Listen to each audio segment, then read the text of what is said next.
मनरेगा विकसित भारत जयराम जी की, कुछ लोग इसके पक्ष में हैं, कुछ लोग इसके विपक्ष में हैं, जिसको लेकर पूरे संसद में भी बहस हुई। मगर उसके अलावा जो मजदूर का पक्ष है वो पक्ष भी सामने आना चाहिए। इसी पक्ष को लेकर हम आपके बीच में हैं। मेरे साथ हैं धीरज गाबा, जो लगातार जो पुरानी योजना थी मनरेगा जिसको जाना जाता था, उस योजना के तहत काम करते रहे हैं। मजदूरों के बड़े बड़े प्रदर्शन भी किए हैं। पिछले दिनों जब ड्राफ्ट आया तो उसके ऊपर भी मेरी धीरज गाबा से चर्चा हुई कि आखिर ये क्या है। तो उन्होंने बताया कि नाम बदलना हमारी लड़ाई में शामिल नहीं है। हमारा ये कहना है कि इसकी जो मूल आत्मा है वो खत्म कर दी गई है।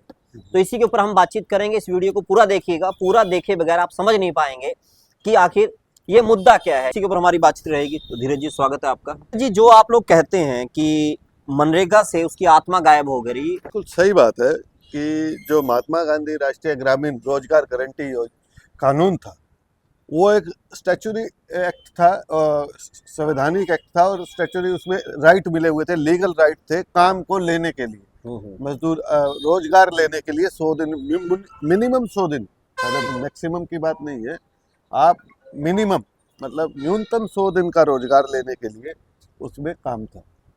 अब ये जो वीबी ग्राम जी योजना जो चलाई, जयराम जी, वीबी ग्राम जी, चलिए आप लोग पूरा नहीं बोलते, वो आपके इंडिया को पूरा नहीं बोलते थे, आप इनके जयराम जी को पूरा नहीं बोलते, अच्छी बात नहीं। जयराम जी नहीं है, वीबी ग्राम जी लिखिए।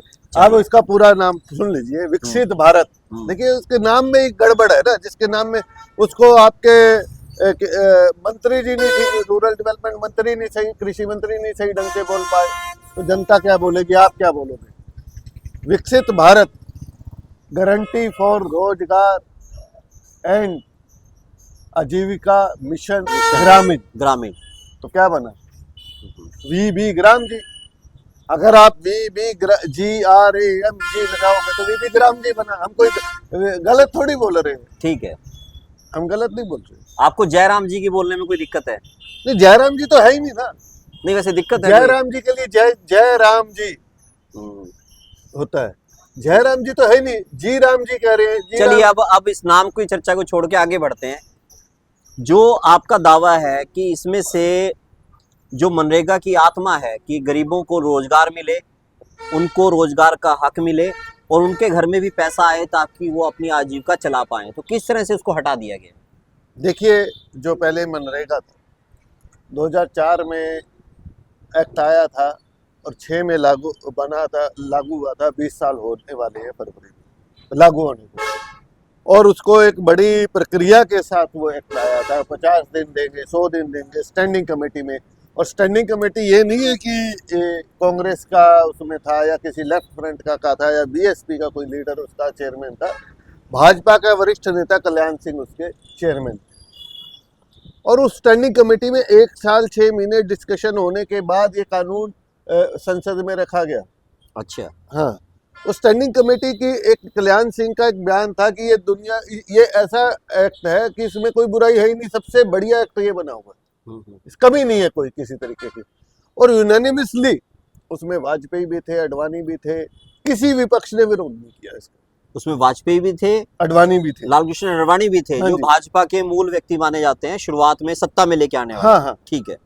तो जब उस पार्लियामेंट की भावना, पूरी संसद की भावना इस नरेगा कानून की थी, तो इनको जो भी कानून पहले बने हुए थे, जो अधिकार दिए हुए थे लोगों को, चाहे राइट टू फूड है, राइट टू वर्क है, राइट टू एजुकेशन है, जो भी जिस तरह राइट टू हेल्थ है, राइट टू इंफॉर्मेशन है, उस तरह के अधिकारों से ये कहते कि अधिकार नहीं, दया भाव में भीख मिलनी चाहिए इनको। ये लोग भीख के लायक है, भारत के नागरिक अधिकार के लायक नहीं है। ये मेरे को लगता है इनकी कार्यवाहियों से ये सरकार ये समझती है। जो अधिकार था मनरेगा का, जो एक कानून था, एक्ट था, वो अब एक योजना बन के रह गया। योजना सरकार की मर्जी है, दे या ना दे। आपकी बात से जो निकल कर आ रहा है, अगर मैं दर्शकों को थोड़ा बातचीत भी करना चाहूँ आपसे भी, आपका कहना है कि पहले ये कानून था, अभी योजना बन गई। कानून का मतलब था कि लागू होना ही होना है, अधिकार था वो मजदूर का। अब ये योजना है, योजना अगर बनेगी तो लागू होगी, वरना योजना रहेगी। योजनाएं तो बहुत सारी चल रही है, कब मिले सरकार, कब बीपीएल कार्ड। पर सरकार ने ये बात कही है कि पहले ये 100 दिन का होता था, अब वो इसको 150 125 दिन के अंदर लेके आने वाले हैं। नवल जी, मैंने आपको स्टार्टिंग में ही कह दिया था, न्यूनतम 100 दिन का रोजगार की गारंटी, और न्यूनतम शब्द हट गया। ठीक है।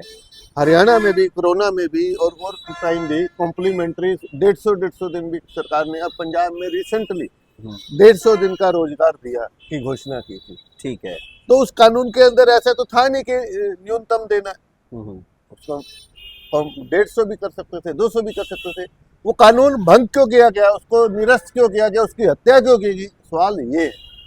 उसी सवाल पे आ रहे हैं, तो मैं यही जानना चाहता हूँ कि उसमें से क्या क्या खत्म कर दिया गया, या वो सारा ही खत्म कर दिया गया? कानून बिल्कुल खत्म हो गया, उसकी पॉलिसी खत्म हो गई, उसके बाइलाज खत्म हो गया। चलिए फिर ये बताइए उसमें पहले किस तरह से लाभप्रद था, ताकि लोगों को ये समझ हो जाए कि वो लाभ नहीं रहा। क्या क्या लाभप्रद चीजें थी उसमें? सबसे बड़ी बात है कि ग्रामीण अंचल में जो भी खेत मजदूर है, दलित है, वंचित है, आदिवासी है, महिला है, पुरुष है, बुजुर्ग है, जो अकुशल काम कर सकता है, कसी चला सकता है, तो फावड़ा जो भी काम है वो कर सकता है, तो उसको वो रोजगार मांग सकता है। सरकार को 15 दिन में रोजगार देने की बाध्यता थी सरकार, और वो रोजगार देगी सरकार। अगर सरकार रोजगार नहीं देगी तो उस दे नहीं सकती, काम नहीं है, कुछ भी कारण है, तो उस रोजगार के बराबर उसको बेरोजगारी भत्ता दे। ठीक है। ठीक है, सिंपल कानून। अब इन्होंने कह दिया कि 125 दिन से अधिक नहीं देंगे, सीलिंग लगा दी, 125 दिन का कह दिया, शोर मचा रहे 125 दिन 125 दिन। भैया उसमें भी था न्यूनतम 100 दिन तो देंगे ही देंगे, और हो तो और भी दे देंगे। चलिए एक बात होगी दिनों की, अब अगली बात की तरफ बढ़ते हैं। केंद्र सरकार और राज्य सरकार का दखल। इनका ये कहना है कि पहले राज्य सरकार के पास ज्यादा अधिकार थे, राज्य सरकार इसको लागू ही नहीं कर रही थी, इसलिए अब ज्यादा अधिकार केंद्र सरकार को दिए गए हैं। राज्य सरकार पर अधिकार लागू नहीं कर रही थी, ये किसने कह दिया? लागू राज्य सरकार कर ही नहीं रही थी इस कानून को सही ढंग से, इम्प्लीमेंट नहीं कर रही थी। इम्प्लीमेंट नहीं कर रही थी। देखिए अथॉरिटी, आप फेडरल स्ट्रक्चर में जो 3 टायर सिस्टम था नरेगा का, ग्राम पंचायत, ग्राम सभा और जिला डिस्ट्रिक्ट लेवल, ब्लॉक लेवल और डिस्ट्रिक्ट, ब्लॉक के बाद डिस्ट्रिक्ट आ गया। देखिए अगर कोई execution authority, primary execution authority gram panchayat थी, पंचायत नहीं करती तो आप ब्लॉक में आ सकते हैं वीडियो के पास, ब्लॉक में नहीं आते तो नहीं आता तो डीसी पे आ सकते हैं, डीसी नहीं करता तो ट्रिब्यूनल है और कोर्ट है, आप अपना अधिकार ले सकते थे, गुंजाइश थी लेने। अब ये सेंटर तय करेगा। इसने धारा 4 के अंदर एक डाल दिया कि 3 तरह के विलेज बनाए जाएंगे, A category, B category, C category. A category जो थोड़े विकसित है, बी कैटेगरी जो थोड़ा था अर्ध विकसित कह लो या विकासशील कह लो या थोड़े पिछड़े, सी कैटेगरी जो बिल्कुल पिछड़े। अब बात यह है कि क्या विकसित गांव के अंदर नरेगा चलेगा? मीडिया रिपोर्टों में यह है कि वो वहां नरेगा नहीं चलेगा, क्योंकि केंद्र सरकार ने कह दिया कि वो नोटिफाइड एरिया में काम चलाएंगे। अच्छा, ये अब हर जगह नहीं चलेगा, सिलेक्टेड जगह पर सार्वभौमिक नहीं रहा है, प्रत्येक गांव के मजदूर को काम नहीं मिलेगा। हाँ ठीक है, ये बड़ी गंभीर बात बताई आपने कि पहले जो प्रत्येक गांव के मजदूर को रोजगार मिलता था वो अब नहीं मिलेगा। वो नहीं मिलने के चांस है, वो उनकी लड़ाई पे है। जो अधिकार था खुल के, मुझे काम चाहिए, मुझे काम दो, तो देना पड़ेगा सरकार को, अब वो नहीं, वो चीज नहीं रही इसके अंदर वीबी ग्राम जी में। तो इसमें क्या उसको कम भी किया गया, जो उसका पहले उसको पैसा मिलता था एक दिन का, क्या उसके काम के घंटों में या उसके दो इसमें 3 चीजें आई हुई हैं, आप जो समझने वाली बात है। पहले क्या था, जो वेजेस थे, जो स्किल्ड और अनस्किल्ड लेबर के वेजेस थे, वो केंद्र सरकार 100% देती थी, इसलिए स्टेट गवर्नमेंट उसको एग्जीक्यूट करती थी, क्योंकि स्टेट का कुछ नहीं लगता था। मटेरियल में 75-25 का रेशो था। अब क्या हुआ कि केंद्र सरकार ने कहा कि 60% पैसा हम देंगे, 40% प्रदेश सरकार देगी। अब 40% पहले जीएसटी और केंद्रीयकरण होने की वजह से और सेस का केंद्रीकरण होने की वजह से स्टेट के पास तो कुछ है नहीं, वो तो हमेशा लोन ही कर्जा ही मांगता रहता है, स्टेट सेंटर से मांगता रहता है, हमें जीएसटी का हिस्सा दो, जीएसटी का हिस्सा दो। तो वो 40% क्यों खर्चे, कहाँ से खर्चा लाएगा? ठीक है, आप पे अतिरिक्त बोझ डाल दिया प्रदेशों पे, राज्य सरकारों पे। अभी आप इल्जाम लगा रहे कि राज्य सरकार एग्जीक्यूट नहीं कर सकती, तो जब राज्य सरकार पे बोझ पड़ेगा तो वो क्यों एग्जीक्यूट करेगी? इसलिए इम्प्लीमेंट नहीं होता। इम्प्लीमेंट तो हो ही रहा था पहले, तो नरेगा तो इम्प्लीमेंट नहीं, पहले भी मनरेगा को लेके कई कई तरह के प्रदर्शन होते थे, आपने ही प्रदर्शन किए हैं, मनरेगा सही ढंग से लागू नहीं हो रहा। जो मैट वर्कर है उनकी भी आपने लड़ाई लड़ी, इसके अलावा आप लगातार मंत्रालय में भी जाते रहे, तो इसका मतलब तो उस वक्त भी खामियां थी। देखिए कोई चीज परिपूर्ण नहीं होती।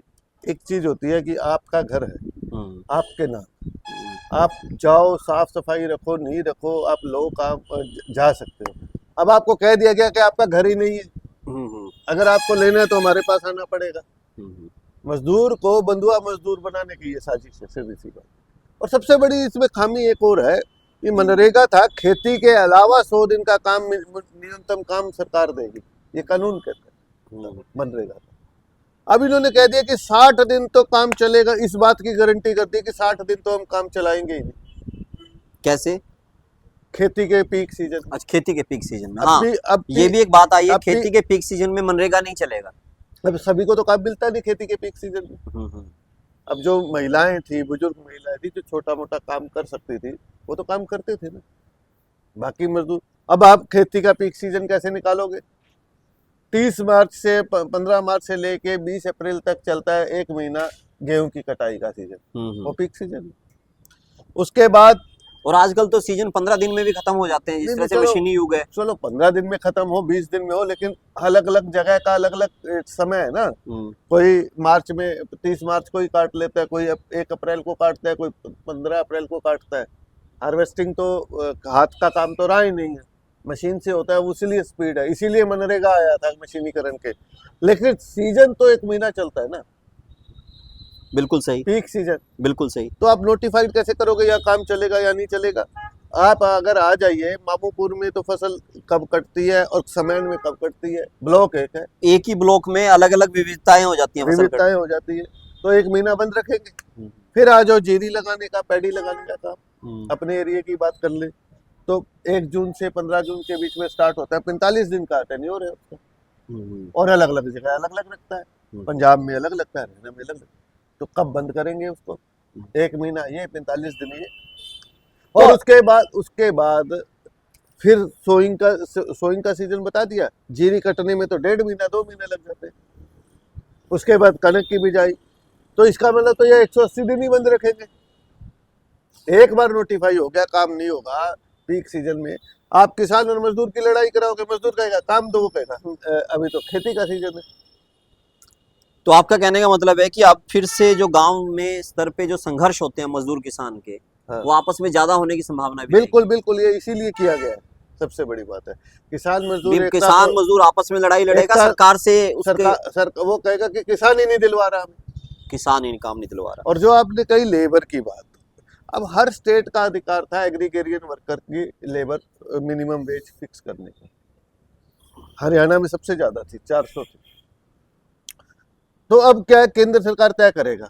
अब केंद्र सरकार तय कैसे करेगा? एवरेज निकाल रहा है पूरे सेंट्रलाइज मजदूरी, 267 बैठती है सेंट्रलाइज मजदूरी, अगर आप मनरेगा की, वो कितनी करेंगे ये भी नहीं पता। और उसमें हरियाणा का हित कहाँ होगा, पंजाब का हित कहाँ होगा, और ये स्टेट का मुद्दा है। तो वो फेडरल स्ट्रक्चर्स को भी इसने बड़ी ठेस पहुंचाई है, पंचायती राज एक्ट को भी नुकसान पहुंचाया है। और उसमें आजीविका मिशन क्या है? स्वरोजगार। ये जो आजीविका दीदियां आती है, जो बिहार में भी 10,000 के लोन दिए थे, लोन के चक्कर में तो समयन की एक महिला की डेथ होगी, किस्तें बांट, यही एसएचजी ग्रुप के चक्कर में सुसाइड की उसने। ये कर्जे के जाल में महिलाओं को फंसाया जा रहा है। 10 महिला इकट्ठे हो, 4,000 डाल दिया, फिर लाख डाल देंगे, एक किस्त। काम कोई ढंग से करवाया नहीं गया, स्किल्ड कोई ढंग से दी नहीं गई, और कर्जा दे दे के उनको सीधा खाते में पैसे आ गए। वो फिर अगले महीने से किस्त शुरू होगी, एक किस्त को तोड़ने के लिए दूसरे कर्जा लिया जाता है। धीरज भाई, मुद्दा बड़ा गंभीर है जितना आप बता रहे हो, मगर उसके बावजूद जो है मजदूर वर्ग में या फिर जो सामाजिक संगठन है, पॉलिटिकल पार्टियां हैं, उसमें कहीं ना कहीं उतना संघर्ष दिखाई नहीं देता जितनी आप इसकी गंभीरता बता रहे हो। इसका क्या कारण है? देखिए, जब पार्लियामेंट में जब वीबी राम जी आया, या उससे पहले अफवाह उड़ाएगी पूज्य बापू के नाम ये नरेगा कर रहे हैं, हाँ, समर्पित कर रहे हैं, तो लोग नाम के ही चक्कर में पड़ गए। और ये सरकार इतनी तेज है कि ड्राफ्ट एक दिन पहले नहीं उसी दिन आता है, जो टेबल होता है जिस दिन ताकि पढ़ने का मौका ना पढ़ने का मौका ही ना मिले। आधे सांसदों को तो हमने भी बताया कि ये है। जब हमारे पास ड्राफ्ट आ गया मिले। तो हमने पढ़ा तो देखा ये तो सारा कहानी कुछ हो रही है। 125 दिन हमें खुश थे कि 125 दिन न्यूनतम मिलेगा। उसके बाद हमारी लड़ाई 150-200 दिन की होगी, और लड़ाई ही हमारी 125 से तो ज्यादा ले ही नहीं सकते। और 125 कैसे देंगे वो भी हमें नहीं पता। एक कैटेगरी के जो गांव थे, शहरों के आसपास के गांव, जैसे हमारे यहाँ कन्नड़ी हो गया, डांगरा हो गया, जमालपुर हो गया, दमकोरा हो गया, कुदनी हो गया, इस तरह के जो शहरों के 5 किलोमीटर की परिधि में एक्चुअली हमारी एक और लड़ाई लड़ रही थी। खट्टर साहब के लोकसभा में था, उचाना गांव पड़ता है करनाल के पास, उसको निगम में तब्दील कर दिया गया है। गांव को निगम में आ गया। अब वहां पर क्या हुआ कि जो प्रक्रिया थी 100 गज के प्लाट वाली, एक तो उनके job card null and void हो गए, क्योंकि वो निगम में आ गए, निगम गांव बदल गया वो। हाँ, तो उनकी जॉब खत्म, जॉब सिक्योरिटी तो खत्म, सरकार ने कोई कॉम्पनसेशन दिया। हाँ, क्योंकि रोजगार ही ग्रामीण रोजगार है, खत्म हो गया। उनके घर रातों रात एक ही ऑर्डर ने उनका रोजगार खत्म कर दिया था। एक ही दिन में गांव से शहर हो गया। हाँ, उसके बाद क्या हुआ, उसके बाद जो कुछ लोगों के 100 गज के प्लाट थे, उनकी फॉर्मेलिटीज पूरी नहीं हुई थी। वो जो रजिस्टर थे जिसके अंदर ये चढ़ाना था, जिनको रजिस्ट्री देनी थी 100 गज के प्लाट, वो पूरी नहीं हो सकी, तो वो निगम के अंदर, वो निगम की जमीन होगी, उन्होंने मकान बनाया, उनको नोटिस आ गई, बिजली के बिल, हाउस टैक्स आ गए। अच्छा, रोजगार भी गया, टैक्स भी आ गए, एक्स्ट्रा दबाव भी पड़ गया, अतिरिक्त दबाव आ गया। तो हम ये कह रहे थे कि उनको कॉम्पनसेट तो करो। अब IMT बन रहे हैं जींद में, सिरसा में, खरखोदा में, वहां पर जितना नुकसान होगा वो खेत मजदूर का होगा। नहीं, सही है, हम उस बात के ऊपर दोबारा आते हैं। हम दूसरी तरफ शिफ्ट हो गए, शहरीकरण और ग्रामीण नहीं, उसमें उसी के चक्कर में ये AB कैटेगरी डाली गई है। अच्छा, AB कैटेगरी डाली गई है। हाँ, ताकि जो शहरीकरण हो रहा है उस पर तो कल ये कॉम्पनसेशन की लड़ाई ना लड़ सके मजदूर। ठीक है। अच्छा, पर मैं ये जानना चाह रहा था कि आखिरकार इसका विरोध इतना क्यों नहीं हो रहा, जितनी गंभीरता से आप बता रहे हैं कि ये तो मजदूर विरोधी बिल है। हाँ, विरोध हो रहा है, विरोध लगातार हो रहा है। पीछे 22 तारीख को सभी जिलों पे हुआ था, 29 को हम भी कर रहे हैं।